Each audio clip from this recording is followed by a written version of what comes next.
इस खबर के प्रायोजक बाय वागजी मसाले, हर चुटकी में जायका। वागजी प्रीमिक्स स्पाइसेस। प्रसिद्ध गायककार छोटू सिंह रावण ने इंदौर में खान पान और स्वच्छता की जमकर सराहना की। उन्होंने कहा कि इंदौर अब न सिर्फ स्वाद के लिए बल्कि साफ सफाई के लिए भी देश भर में मिसाल बन चुका है। पश्चिम इंदौर में संध्या राजवंश द्वारा आयोजित भजन संध्या में छोटू सिंह रावण ने कहा कि अब युवा जन्मदिन और पारिवारिक आयोजनों पर बाबा श्याम के कीर्तन कर रहे हैं, जो संस्कृति की ओर लौटने का सकारात्मक संकेत है। राहुल गांधी को लेकर उन्होंने कहा कि राहुल गांधी अक्सर मजाकिया अंदाज में बातें करते हैं। वहीं प्रधानमंत्री नरेंद्र मोदी की तारीफ करते हुए कहा कि मोदी जी के नेतृत्व में देश ने कई क्षेत्रों में तरक्की की है, कुछ काम अभी बाकी है। कार्यक्रम संयोजक विशाल बरवाड़े ने बताया कि पहली बार पश्चिम क्षेत्र में यह आयोजन किया गया।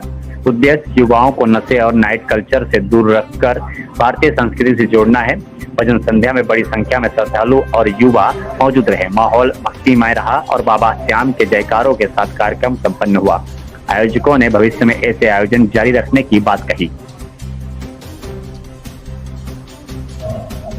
भैया आज इंदौर आया, इंदौर किस तरह का लगा कि इंदौर स्वच्छता में नंबर 1? पहले तो इंदौर को प्रणाम मेरा। इंदौर बहुत अच्छा लगा। आपने कहा स्वच्छता में नंबर 1 है, मैं तो कहता हूँ स्वच्छता और संस्कार दोनों में नंबर 1 है, क्योंकि इंदौर में मेरी तीसरी जन्मदिवस की सत्संग है। तो ये अपने आप में अच्छी बात है कि युवा आज अपने इस दौर में जैन जी के समय में जन्मदिवस बाबा श्याम के कीर्तन के साथ मना रहा है। तो इंदौर सिर्फ स्वच्छता में आगे नहीं बल्कि संस्कारों में बहुत आगे। मैं इंदौर को कुछ युवाओं को विशेष करके और इंदौर को प्रणाम करता हूँ। भैया इंदौर का पोहा जलेबी और काफी कुछ चीजें पसंद है। इंदौर आपका क्योंकि दूसरा राउंड है इसी सप्ताह, तो क्या आपको सबसे अच्छा खाने में क्या लगता है? हालांकि अभी तक पोहा जलेबी तो मुझे नहीं खिलाई है। खाना तो वही नॉर्मल जो खाते हैं होटल में, पता नहीं चलता है। मैं खाने का इतना शौकीन भी नहीं हूँ और भागते हुए आते हैं भागते हुए जाते हैं, तो कुछ खाया नहीं है। अगर ये लोग खिलाएंगे तो जरूर कुछ अच्छा खा के जाएंगे। भैया आपका जो एक गाना है वो काफी फेमस हुआ है, किस तरह से कुछ बताएं? कौन सा? 3 बार नारी? 3 बार लक्ष्य राज और 3 बार गाने तो भगवती के आशीर्वाद से और आपसे सारे ही अच्छे हैं। उपज तो मुझे खुद को पता नहीं है, बस कृपा होती है तो बाबा की गा लेते हैं। लेकिन लक्ष्य राज को लक्ष्य अटल है वो काफी फेमस हुआ। उसको जो मेवाड़ के राजा उन्होंने अपने उस पर स्टेटस लगाते, काफी उनपे रिलेटेड है। क्या किस तरह से निकला था वो उनके भावों से, क्योंकि उनका मेरे प्रति बहुत प्रेम है और बहुत आशीर्वाद रहता है। तो बस उस प्रेम के बदले और शब्द निकल जाते हैं और वो शब्द भाव बनते हैं और भाव से राग, राग से दिल में उतर जाते हैं। सबके दिल में उतरे, पूरा भारत सुनता है उसके। भैया एक जैन जी को लेकर जिस तरह से लगातार बातें हो रही है, पॉलिटिकल में भी बात करें तो क्या कहना चाहेंगे? क्योंकि जैन जी को राहुल गांधी सहित कई लोग बोलना चाहते हैं। आगे क्या बोलना चाहते हैं? मतलब जिस तरह से जैन जी की बात की जा रही है, राहुल गांधी जी जैसे मजाक करते होंगे। पॉलिटिक्स में इंटरेस्ट है आप लोगों? नहीं, राजस्थान की पॉलिटिक्स काफी कुछ बोलती है, हर 5 साल में चेंज कर देती है। वो तो होता ही है। चेंज अच्छी बात है, चेंज होना चाहिए। चेंज होती है तो थोड़ा बहुत सेवा करने का अलग अलग लोगों को मौका मिलता रहता है। आप मुझे कहा आपने कि आपको राजनीति में इंटरेस्ट है, मैंने कहा राजनीति में तो नहीं है, सेवा करने में जरूर विश्वास रखते हैं। मैथिली ठाकुर को जिस तरह से मौका मिला, क्या आपको भी जिस तरह से मौका मिलेगा तो क्या सेवा करेंगे? जरूर करेंगे, क्यों नहीं करेंगे। सेवा करने का मौका मिले, इससे अच्छी जगह और क्या हो सकता है, जहाँ आप कुछ पावर में रह कुछ कर पाए लोगों के लिए, अपने हाथों से, अपने शब्दों से, अपनी बातों से, अपने विचारों से।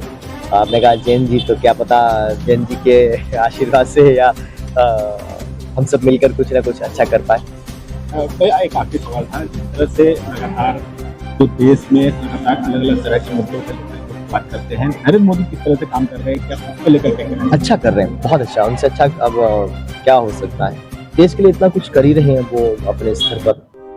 हाँ, सारे अगर ऑल ओवर देश को लेकर कहें तो जो कुछ करना चाहिए था शायद वो अभी तक पूरा नहीं हो पा रहा है, पर ऐसा नहीं है कि वो उनके विचार नहीं है या फिर वो कर नहीं रहे। उन्होंने बहुत कुछ किया। आज की रोड है, आज की लाइटिंग, आज का आप राजस्थान का जो एक पूरे भारत का एक रुतबा देखो और भारत की सेनाएं देखो, सब तरीके से भारत को मजबूत तो किया ही है। पर कुछ चीजें हैं जो अभी तो हुई नहीं है, मुझे लगता है आगे आने वाले समय में वो करेंगे। एक छोटा सा सवाल रहेगा, आप जिस तरह से आपके जो गाने फेमस है, लक्ष्य राज का और एक 3 बार गा के सुना सकते हैं? हाँ, 3 बाण के धारी, तीनों बाण चलाओ ना, मुश्किल में है दास तेरा अब जल्दी आओ ना, हारे के सहारे मेरी हार हराओ ना, तीन बाण के धारी तीनों बाण चला। अब वापस से लेना थोड़ा सा मेरे। भैया छोटू सिंह रावण जैसा कि प्रतिवर्ष आपको पता है कि हमारे भाई का जब भी जन्मदिन दिवस आता है, पूरे इंदौर की जनता को और सभी को बहुत अच्छे से इंतजार होता है 22 दिसंबर का, शुभम शुक्ला और दीपम शुक्ला के जन्मदिन का, जिसमें संस्था श्री राजवंश द्वारा भारतीय संस्कृति के और संस्कारों का एक परिचय देते हुए यहाँ पे प्रतिवर्ष जन्म दिवस पर भजन संध्या का आयोजन किया जाता है। और गत वर्ष यहाँ पे आयोजन किया गया था जिसमें लखबीर सिंह लखा जी को बुलाया गया था और इस बार छोटे सिंह राणवा जी को बुलाया गया है, जो तीन बाण के धारी फिल्म से काफ़ी ज़्यादा प्रेरित हैं और काफ़ी अच्छे भजन गायक हैं। कि आज यहाँ पे पूर्ण रूप से भजन संध्या का आयोजन रखा गया है, जिसमें पूरे इंदौर को आमंत्रित किया गया है और जिसमें प्रचार प्रसार इस प्रकार से किया गया है कि सभी इस भजन संध्या का आयोजन का आनंद है और भोजन प्रसाद का आनंद। विशाल बोराडे।